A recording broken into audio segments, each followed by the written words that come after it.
Indonesia mengimpor beras dari berbagai negara seperti Thailand, Vietnam, Pakistan, dan Myanmar. Salah satu aspek dasar pembentukan Undang-Undang Nomor 10 Tahun 1995 tentang Kepabeanan, sebagaimana telah diubah tentang Undang-Undang Nomor 17 Tahun 2006, yaitu pemberian insentif terhadap perdagangan dan sektor industri.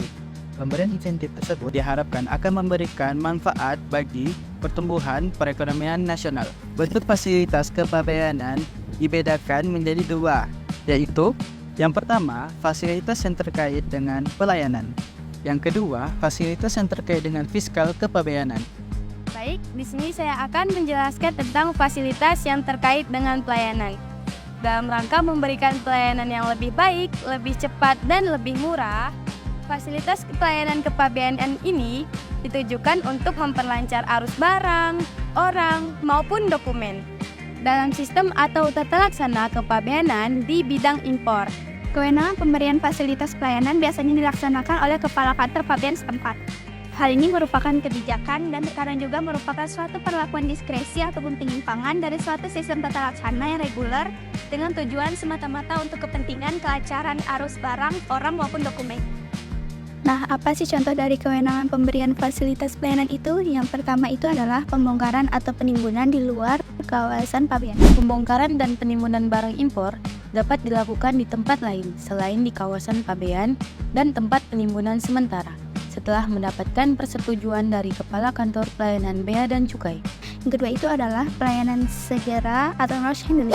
Importir atau PPJK dapat melaksanakan pengeluaran barang impor tertentu dengan menggunakan dokumen pelengkap pabean, disertai dengan jaminan dalam rangka pemberian kemudahan pelayanan segera.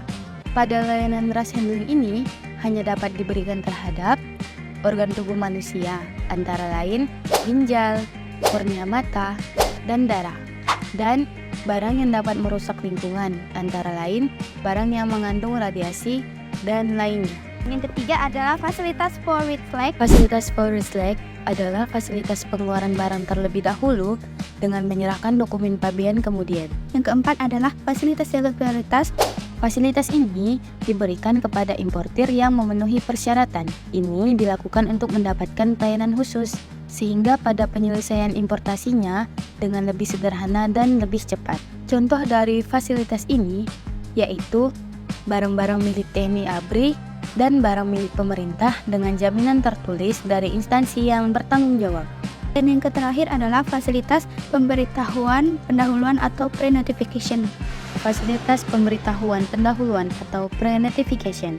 Fasilitas ini merupakan fasilitas yang dimaksudkan agar proses pengeluaran barang dari pelabuhan berjalan lebih cepat, sehingga biaya handling di pelabuhan atau kawasan pabean menjadi relatif lebih murah.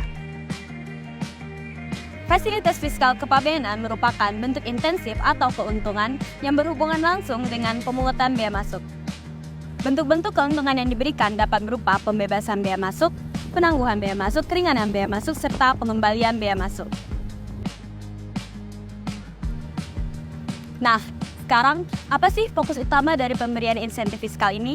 Jadi, fokus utama dari pemberian insentif fiskal ini adalah untuk kepentingan sektor industri dan perdagangan, kepentingan publik, kemajuan ilmu pengetahuan dan teknologi, serta perlakuan yang lazim dalam tata cara pergaulan internasional. 1. Pembebasan bea masuk. Pembebasan bea masuk adalah peniadaan pembayaran bea masuk yang diwajibkan sebagaimana dimaksud dalam Undang-Undang Nomor 10 Tahun 1995 tentang Kepabeanan yang telah diamandemen dengan Undang-Undang Nomor 17 Tahun 2006. 1. Pembebasan atau keringanan bea masuk yang bersifat relatif. Maksudnya, pembebasan yang diberikan didasarkan pada beberapa persyaratan dan tujuan tertentu. Pembebasan atau keringanan bea masuk antara lain dapat diberikan atas impor A. Barang dan bahan untuk pembangunan dan pengembangan industri dalam rangka penanaman modal. B. Mesin untuk pembangunan dan pengembangan industri. C. Bibit dan benih untuk pembangunan dan pengembangan industri pertanian, perikanan, dan peternakan. D. Hasil laut yang ditangkap dengan sarana penangkap yang telah mendapat izin, dan lain sebagainya. 2. Pembebasan bea masuk yang bersifat mutlak.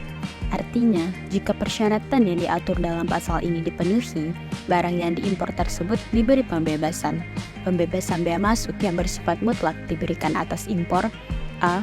barang perwakilan negara asing beserta para pejabatnya yang bertugas di Indonesia berdasarkan asas timbal balik. B.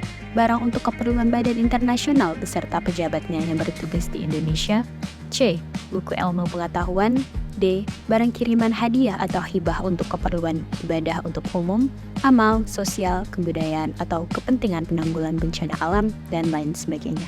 2. Keringanan bea masuk. Keringanan bea masuk adalah pengurangan sebagai pembayaran bea masuk yang diwajibkan dan diberikan dalam kondisi tertentu, seperti dalam upaya meningkatkan daya saing atau untuk mengatasi masalah pasokan bahan baku yang diperlukan bagi industri dalam negeri.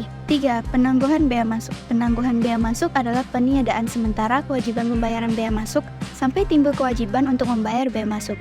Dapat berupa fasilitas yang diberikan pemerintah dalam rangka mendorong ekspor dan kelancaran arus barang. 4.